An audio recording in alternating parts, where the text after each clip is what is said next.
তোমাদের আরো একটি পুরনো দিনের রান্না শেয়ার করছি। বাঁধাকপি দিয়ে কই মাছের তরকারি। এখানে একটা ছোট্ট বাঁধাকপি, তাকে আমি কুচিয়ে নিয়েছি সরু সরু করে, আর দুটো আলু, নতুন আলু। আর এখানে আমি 4টে কই মাছ নিয়েছি, তেল নুন মাখিয়ে আমি ভেজে নিয়েছি এবং একটা পেস্ট তৈরি করেছি, তারই জলটা আমি সমেত রেখে দিয়েছি। এইখানে আমি একটা পেস্ট তৈরি করেছি, তোমাদের বললাম। এখানে টমেটো আছে, আদা আছে, রসুন আছে, কাঁচা লঙ্কা আছে। পরিমাপটা বলে দিই। টমেটো নিয়েছি আমি বড় এবং পাকা টমেটো, খুব সফট 4টে, দুটো কাঁচা লঙ্কা। রসুনের ভাগটা আমি বেশি দিয়েছি, যাদের অসুবিধা আছে তারা রসুনের ভাগটা কম দেবে। রসুন আমি এখানে বড় 8 কোয়া নিয়েছি। আর আদা নিয়েছি বড় চামচের 2 চামচ কুচিয়ে নিয়ে একসঙ্গে সামান্য নুন দিয়ে আমি পেস্ট করে নিয়েছি। কাঁচা লঙ্কাও মোটামুটি 2টো নিয়েছি বড়। নুন ঝাল সবটাই কিন্তু তোমাদের প্রয়োজন অনুযায়ী ব্যবহার করবে। রান্নাটি পুরোটাই সর্ষের তেলে হবে। কই মাছের সঙ্গে একটা অনবদ্য যোগ আছে সর্ষের তেলের, তার সঙ্গে বাঁধাকপি। আমি এখানে সর্ষের তেল আগে তো তোমাদের বললামই ভেজে নিয়েছি, তারপরে মোটামুটি ভরা 2 পলা মতন সর্ষের তেল দিয়েছি। তারপর আমি একটু রাঁধুনি ফোড়ন দিচ্ছি। তোমরা চাইলে জিরে ফোড়নও দিতে পারো। রাঁধুনি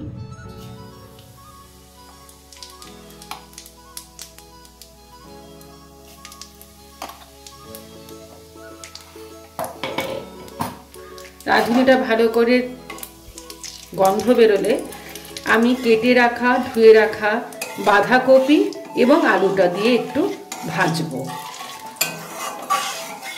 খুবই পুরনো রান্না এটা। আমরা কই মাছের ঝাল খাই, কই মাছের টক খাই, কই মাছের গঙ্গা যমুনাও খেয়েছি। সেরকমই একটা পুরনো রান্না। এটা খুব বহুল প্রচলিত না হলেও একটা সময় কিন্তু আমাদের বাড়িতে, মানে বাঙালি বাড়িতে খুবই হতো।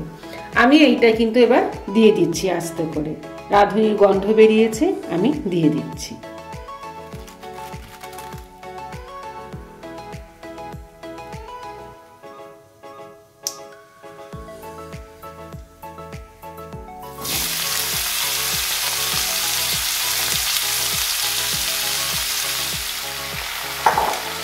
খুব ভালো করে আমি নাড়বো, নেড়ে একটু ঢাকা দেব, যাতে বাঁধাকপি এবং আলু দুটো ভালো করে সিদ্ধ হয়ে যায়। তোমরা চাইলে একটা সিটি দিয়েও নাবাতে পারো, তবে যেহেতু নতুন আলু তাড়াতাড়ি গলে যায়, সেটা একটু খেয়াল রেখো। আমি প্রায় 10 মিনিট মতো কষিয়েছি। এবারে আমি ঢাকা দিয়ে দেবো, মাঝখানে এসে দেখে যাব যে কতটা সিদ্ধ হলো। আমি কষাতে কষাতে আমার আরেকটু তেল দিতে হয়েছে। সাধারণত বাঁধাকপিতে একটু তেল বেশি লাগে, ফুলকপি কিংবা বাঁধাকপি দুটোতেই একটু তেল বেশি লাগে। যদি কারোর অসুবিধা থাকে তারা ভাপিয়ে নিতে পারে। তো আমি এখন ঢাকা দিয়ে দিচ্ছি। কতক্ষণে সেদ্ধ হলো সেই টাইমটা আমি তোমাদেরকে বলে দেবো। আমি ঢাকা খুলছি। মাঝখানে এসেছিলাম, আমি যখন এসেছি তখন আমি কিন্তু নুন দিয়েছি। সাধারণত তোমরা আমার রান্নায় দেখো আমি নুনটা আগে দিই, কিন্তু যেহেতু অলরেডি আমি নুন দিয়ে মাছ ভেজেছি, কড়াইতে অল্প তেলের সঙ্গেই নুন ছিল, আমি সেজন্য আলাদা করে আর নুন দিইনি। সরাসরি আমি ফোড়ন দিয়েছি এবং যখন আমি ঢাকা দিয়ে চলে গেলাম, তারপরে আমি যখন এসে নেড়েছি তখন কিন্তু আমি নুন দিয়েছিলাম, না হলে খুব তাড়াতাড়ি সেদ্ধ হবে না। এখানে ছোট চামচের আমি 1 চামচ, এই চামচের আমি ধনে গুঁড়ো নিয়েছি, আর একটুখানি হলুদ গুঁড়ো নিয়ে জলে গুলে আমি এটা এখন দিচ্ছি। খুবই সোজা রান্না, বিশেষ কিছু জিনিস কিন্তু লাগে না। এইখানে যে পেস্টটা আছে তোমাদেরকে আর একবার মনে করে দিই।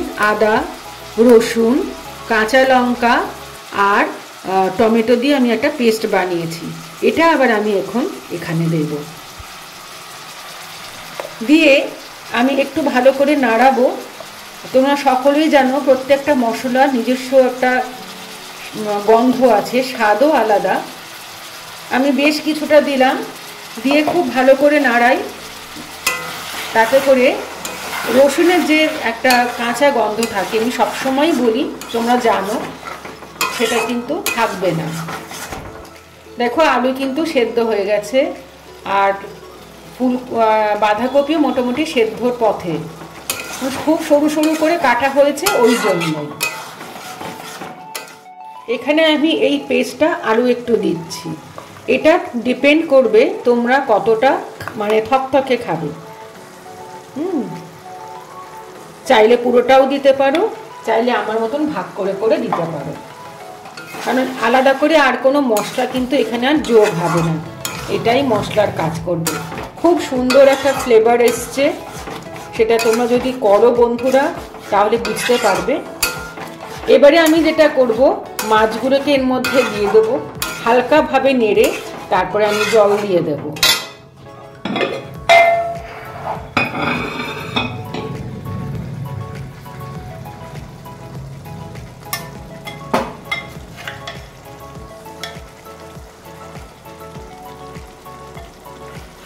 বাড়িতে তোমরা বানিয়ে অবশ্যই বলো তোমাদের কেমন লেগেছে। একটু অন্য ধরনের রান্না, খেতেও কিন্তু খুব ভালো হয়। আমি চেষ্টা করি তোমাদেরকে, আগেও বলেছি, বাংলার মানে অনেক রান্নাই আছে মানুষ ভুলে গেছেন বা ধরো করা হয় না, জানা হয় না, চেষ্টা করি সেগুলো তোমাদের জানাতে, দেখাতে, করে আর কি দিতে, মানে কি করে করতে হয় সেগুলো বলে দিতে। এবার তোমাদের উপর ডিপেন্ড করবে তোমরা কে কীরকম খাবে। আমি রান্নার পদ্ধতিটা তোমাদেরকে শেয়ার করি। আমি এই ভেতরটা একটু দিয়ে দিচ্ছি যাতে মশলা এর গায়ে একটু লেগে যায়।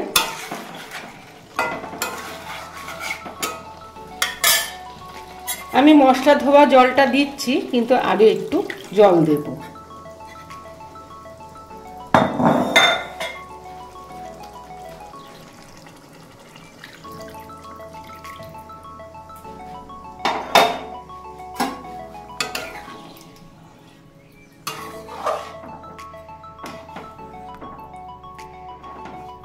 আমি এটা ফুটতে দেবো, ঢাকা দিয়ে দেব।